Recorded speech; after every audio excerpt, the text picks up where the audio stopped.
یہ قرآن ایک بابرکت کتاب ہے جسے ہم نے آپ صلی اللہ علیہ وسلم پر نازل کیا تاکہ لوگ اس پہ غور اور فکر کریں اور تاکہ اہل فہم اس سے نصیحت حاصل کریں۔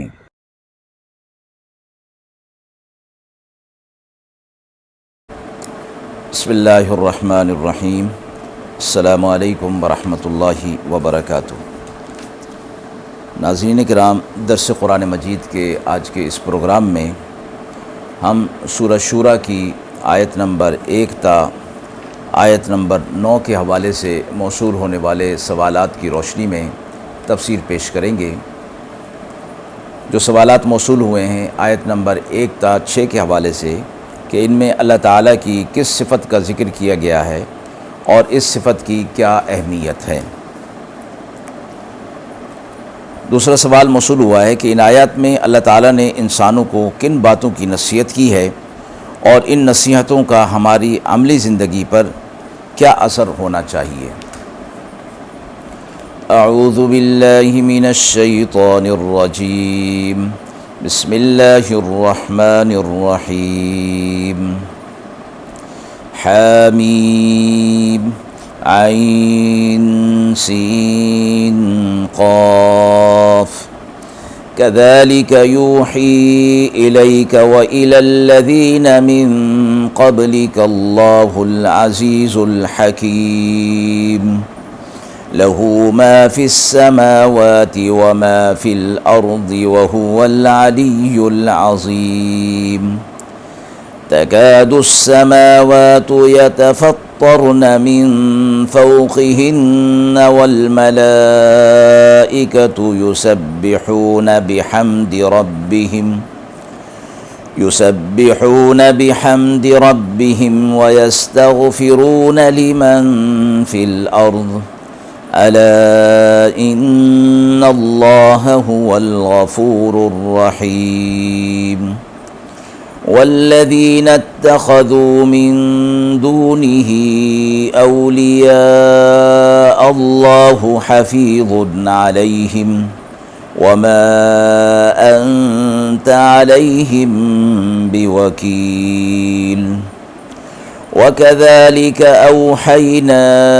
إليك قرآنا عربيا لتنذر أم القرى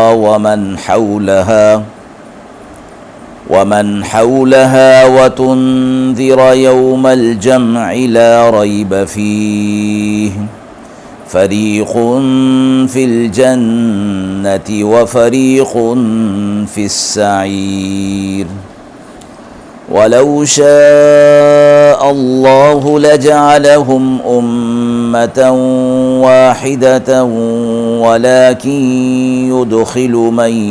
يشاء في رحمته والظالمون ما لهم من ولي ولا نصير أم اتخذوا من دونه أولياء فالله هو الولي وهو يحيي الموتى وهو على كل شيء قدير۔ آیات مبارکہ کا ترجمہ ملاحظہ فرمائیں۔ اسی طرح وحی بھیجتا ہے آپ کی طرف اور آپ سے پہلوں کی طرف۔ اللہ زبردست ہے، حکمت والا ہے۔ اسی کا ہے جو کچھ آسمانوں میں ہے اور زمین میں ہے، اور وہی ہے سب سے اوپر بڑا اور عظیم۔ قریب ہے کہ پھٹ پڑیں آسمان اوپر سے، اور فرشتے تسبیح بیان کرتے ہیں اور خوبیاں بیان کرتے ہیں اپنے رب کی، اور گناہ بخشواتے ہیں زمین والوں کے۔ یاد رکھو وہی ہے اللہ معاف کرنے والا، رحم کرنے والا۔ اور جنہوں نے پکڑے ہیں اس کے سوا رفیق، اللہ کو وہ سب یاد ہیں اور آپ ان پر کوئی ذمہ دار نہیں ہیں۔ اور اسی طرح ہم نے وحی کی آپ پر قرآن عربی زبان میں تاکہ آپ ڈر سنائیں مکہ والوں کو اور اس کے آس پاس والوں کو، اور ڈرائیں جمع ہونے کے دن سے کہ اس میں کوئی شک نہیں، ایک فرقہ بہشت میں اور ایک فرقہ آگ میں، اور اگر اللہ چاہتا تو سب لوگوں کو ایک ہی فرقہ کر دیتا، لیکن وہ داخل کرتا ہے جس کو چاہتا ہے اپنی رحمت میں، اور گناہگار جو ہیں ان کا کوئی رفیق نہیں اور نہ کوئی مددگار ہوگا۔ کیا انہوں نے پکڑے ہیں اللہ کے علاوہ کام بنانے والے؟ سو اللہ ہی ہے، وہی کام بنانے والا ہے، وہی زندہ کرتا ہے مردوں کو، اور وہ ہر چیز پر قدرت رکھتا ہے۔ آیت 1 تا 6 کے حوالے سے سوال موصول ہوا ہے کہ اللہ تعالیٰ کی ان آیات کے اندر کس صفت کا ذکر ہے اور اس صفت کی کیا اہمیت ہے۔ ان آیات کے اندر اللہ رب العزت کی جو صفات بیان کی گئی ہیں، زبردست اور حکمت والا بھی، اور علی اور عظیم ذات بھی، اور غفور اور رحیم بھی،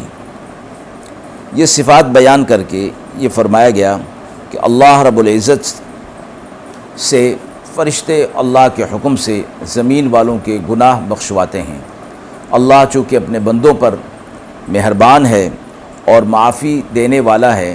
اس لیے فرشتوں کو اس کام میں لگا دیا کہ وہ اللہ کے نیک بندوں کے گناہوں کی بخشش اور ان پر رحمت کرنے کی دعا کریں۔ اس حوالے سے ان آیات کی ان میں بیان ہونے والی صفات کی اہمیت ہے، اور یہ فرمایا گیا کہ جنہوں نے اللہ کو چھوڑ کر اوروں کو اپنا رفیق اور مددگار مان لیا ہے، اللہ رب العزت سے یہ چھپے ہوئے نہیں ہیں، اللہ کو سب معلوم ہے، اور آپ صلی اللہ علیہ وسلم کی ذات گرامی ان کی طرف بطور پیغمبر کے ہیں، پیغام پہنچانے والے کے ہیں، اور آپ صلی اللہ علیہ وسلم ان پر کوئی ذمہ دار اور نگہبان بنا کر نہیں بھیجے گئے ہیں۔ اگلا سوال موصول ہوا ہے کہ ان آیات میں انسانوں کو کن باتوں کی نصیحت کی گئی اور ان نصیحتوں کا ہماری عملی زندگی پر کیا اثر ہونا چاہیے۔ ان آیت میں فرمایا گیا کہ ہم نے اس قرآن کو عربی زبان میں آپ پر نازل کیا کہ اہل مکہ عربی زبان رکھتے تھے، اور اگر کسی اور زبان یعنی غیر عربی زبان عجمی زبان میں اس کو نازل کیا جاتا تو وہ کہتے کہ یہ ہماری سمجھ میں نہیں آتا اور اس کے اندر تفصیلات ہماری سمجھ سے باہر ہیں۔ اس لیے فرمایا کہ ہم نے اس قرآن کو عربی زبان میں نازل کیا تاکہ آپ اہل مکہ کو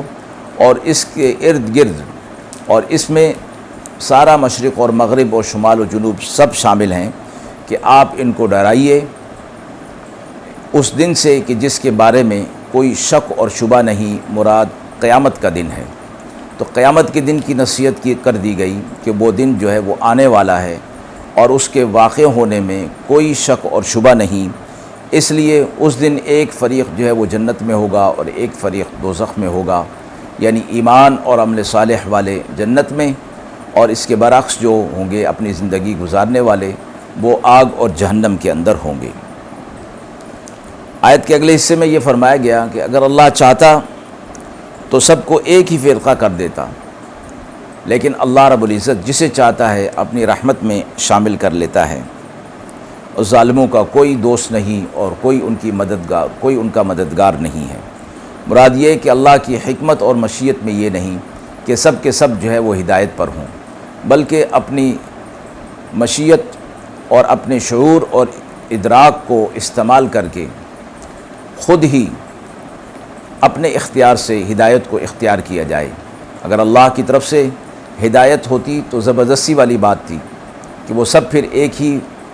ہدایت پر ہوتے اور ایک ہی راستے پر ہوتے، تو پھر امتحان نہ ہوتا۔ دنیا دارالامتحان ہے،